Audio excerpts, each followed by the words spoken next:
in the majestic heights of Mount Kailash, among the snow-capped peaks of the Tibetan Himalayas, the dwelling place of sacred beings, lived the goddess Parvati,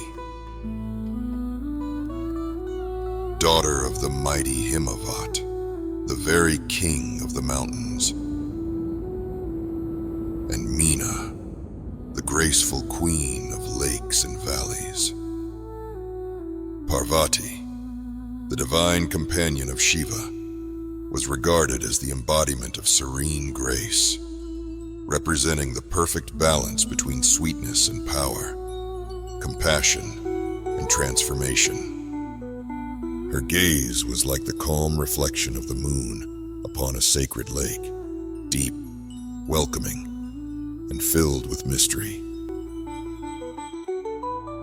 Her beauty lay not only in her delicate features, or in the garments adorned with flowers and celestial jewels, but in the radiant aura that emanated from her presence.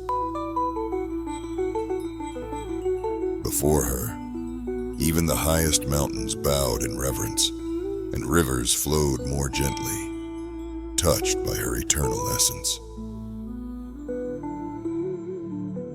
On a bright sunny day, as golden rays reflected off the crystalline waters of a mountain lake, Parvati decided to bathe. The lake was so pure that it was said to mirror not only the sky, but also the thoughts of those who gazed into it. Before diving in, she applied a turmeric paste to her body, a ritual that enhanced her golden skin and symbolized purity and protection. As she removed the turmeric, she received a divine inspiration. With the golden residue mixed with the clay from the lake's banks, she shaped the figure of a boy. At the very moment she did, a gentle breeze swept through the valley, and the flowers turned toward the boy, as if recognizing an ancient soul in a new body. Thus was born Ganesha, a child of unique beauty and celestial aura. Meanwhile, Shiva, Parvati's husband and the Lord of Destruction, was immersed in a cosmic battle against Andhaka, a demon born from primordial darkness. Andhaka sought to dominate the celestial realms and plunge the world into chaos. Wielding his flaming trident, Shiva faced the enemy in a duel that shook the foundations of the cosmos. With every clash of weapons, thunder echoed, mountains trembled, and stars seemed to dim. The battle was not driven by anger, but by the defense of Dharma, the sacred order of the universe. After centuries of fierce combat, Andhaka was finally defeated. Balance had been restored, but the searing energy of war still burned within Shiva.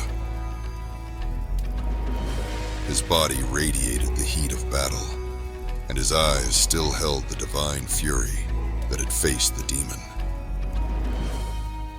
Consumed by this blazing force, he returned home longing to reunite with Parvati, yet still immersed in the cutting vibration of destruction.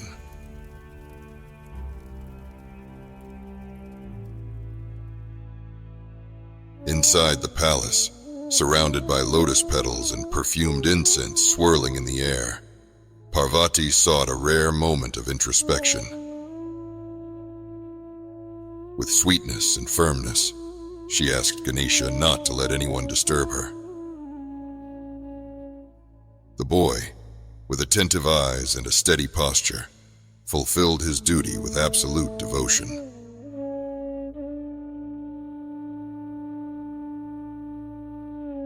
Shiva, still with fiery eyes and his body covered in the ashes of the recent battle, returned to Mount Kailash, eager to see his consort. When he encountered the boy at the door, He was surprised by the resistance and demanded passage. Ganesha, unaware of who the man was and faithful to his mother's words, firmly refused. His voice was gentle but unyielding. Their gaze locked. On one side, the authority of a god. On the other, the purity of a determined child. For a moment, father and son, unknowingly, measured their strength with their eyes. Ganesha, serene and steady, remained unmoved. Shiva, still seized by the heat of the recent battle, carried in his veins the fire of the defeated demon.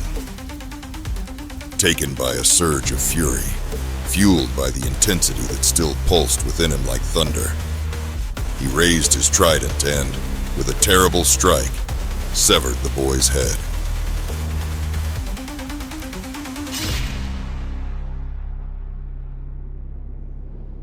When the tragedy was discovered, Parvati's silent grief echoed through the valleys and mountains of the Himalayas, and everything turned cold and empty.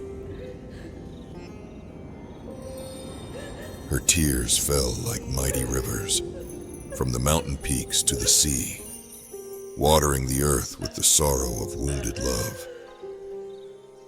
Every drop that touched the ground made a blue flower bloom, a symbol of mourning and compassion. Shiva, realizing the magnitude of his mistake, was overtaken by a dense, solemn silence. No lament was uttered. With a grave expression, he knelt beside Ganesha's body and vowed to repair the damage. He ordered his followers to find the first living being they encountered, lying with its head facing north. Deep in the forest, they found a majestic elephant resting. Obeying the divine order, they reverently removed its head and brought it to Shiva. With steady hands and an open heart, he joined the new head to the boy's body, chanting ancient and sacred mantras. In the instant the new life was sealed, a golden light filled the space. The winds stilled, birds sang in unison, and Ganesha opened his eyes. A new breath of life coursed through him, no longer just the son of Parvati, but now the bearer of a divine destiny. Parvati, still wrapped in sorrow, found comfort upon seeing her son revived.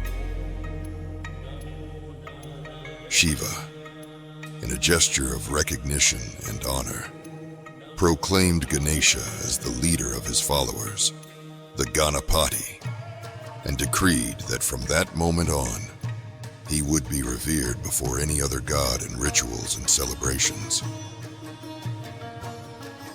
All the gods bowed before the newly reborn boy.